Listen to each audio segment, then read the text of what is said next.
Assalamualaikum warahmatullahi wabarakatuh. Untuk video kali ini, kita akan membincangkan satu lagi kemahiran baru di dalam kemahiran proses sains dikenali sebagai meramal. Jadi, dalam mengenali meramal ini, kita kena faham dahulu ciri-ciri yang terdapat dalam meramal. Yang pertama, untuk anda melakukan ramalan, ia hendaklah berdasarkan daripada satu-satu peristiwa ataupun keadaan. Dan ramalan ini adalah sesuatu perkara yang belum lagi berlaku, tetapi akan berlaku berdasarkan dengan pengalaman kita sebelum ini. Meramal juga adalah berkaitan dengan pengalaman kita ataupun maklumat-maklumat yang telah kita kumpul sebelum ini. Dan yang paling penting, meramal adalah berbeza dengan tekaan. Tekaan ini bukan sebahagian daripada meramal kerana tiada sokongan pengetahuan ataupun maklumat data yang terkumpul. Jadi, kita mari fahami contoh-contoh yang boleh membantu kita kepada kaedah meramal.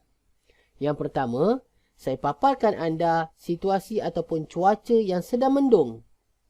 Jika kita buat kepemerhatian, kita boleh nyatakan bahawa langit kelihatan gelap. Daripada pemerhatian ini, kita boleh meramal keadaan yang akan berlaku mungkin beberapa jam daripada pemerhatian ini. Oleh itu, kita boleh nyatakan sebagai cuaca hampir hujan. Jadi, bagaimana kita boleh nyatakan cuaca ini hampir hujan? Ramalan adalah sesuatu yang berdasarkan daripada pengalaman sebelum ini.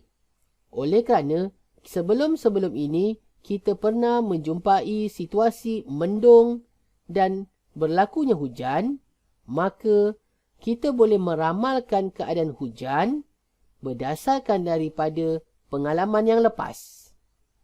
Jadi, ramalan dalam keadaan yang ini ataupun ramalan yang sedang kita lakukan ini adalah semata berdasarkan daripada pengalaman kita. Jadi, kita lihat pula meramal dalam keadaan yang kedua. Satu tumbuhan yang kita tutup dengan plastik dan dibiarkan dalam beberapa hari. Daripada pemerhatian, boleh kita mengatakan pokok ditutup dengan plastik. Dan apakah yang akan berlaku selepas beberapa hari ditutup dengan plastik? Jadi, ramalan yang kita boleh nyatakan pokok akan layu dan mati. Mungkin ramalan ini tiada kaitan dengan pengalaman lepas kita. Tetapi, kita masih boleh nyatakan pokok ini layu dan mati berdasarkan dengan pengetahuan maklumat kita. Kita sedia tahu, pokok memerlukan udara untuk bernafas. Apabila kita menutup pokok ini dengan plastik, maka pokok ini akan kekurangan karbon dioksida untuk menjalankan pernafasan dan fotosintesis. Oleh itu, pokok akan layu dan mati. Maka ramalan ini adalah berdasarkan dengan pengetahuan yang kita tahu.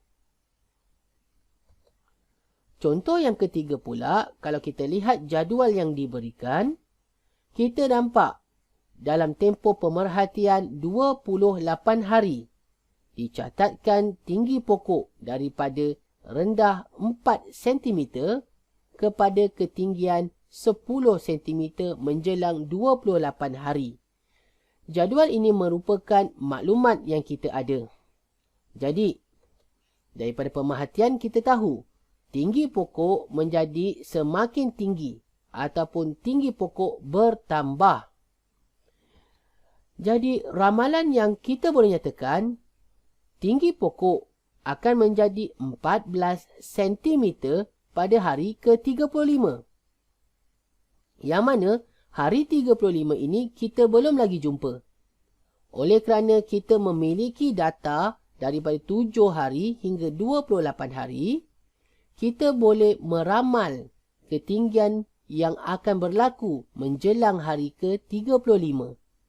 Oleh itu, kemungkinan ketinggian pokok mesti lebih daripada 10 cm. Oleh kerana dalam tempoh 7 hari, tinggi pokok boleh mencapai 4 cm.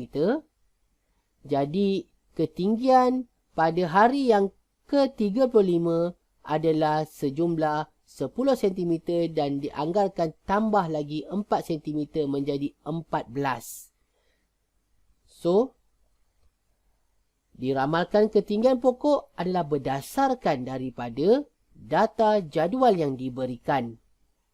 Jadi, daripada 3 contoh yang saya berikan, kita boleh faham bahawa ramalan ini boleh terjadi berdasarkan daripada pengetahuan sedia ada kita ataupun daripada ilmu pengetahuan yang kita miliki. Dan yang ketiga, ramalan juga boleh berdasarkan daripada maklumat data yang kita perolehi.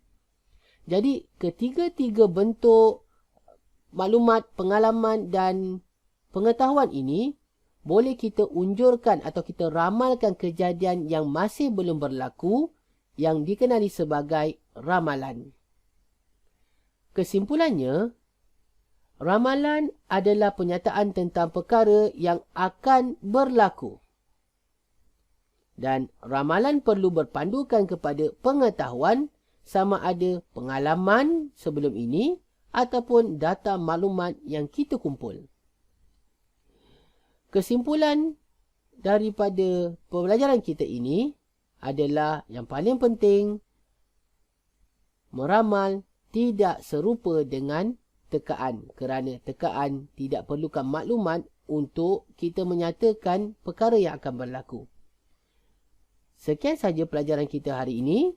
Semoga anda mendapat manfaat daripada penerangan saya. Assalamualaikum.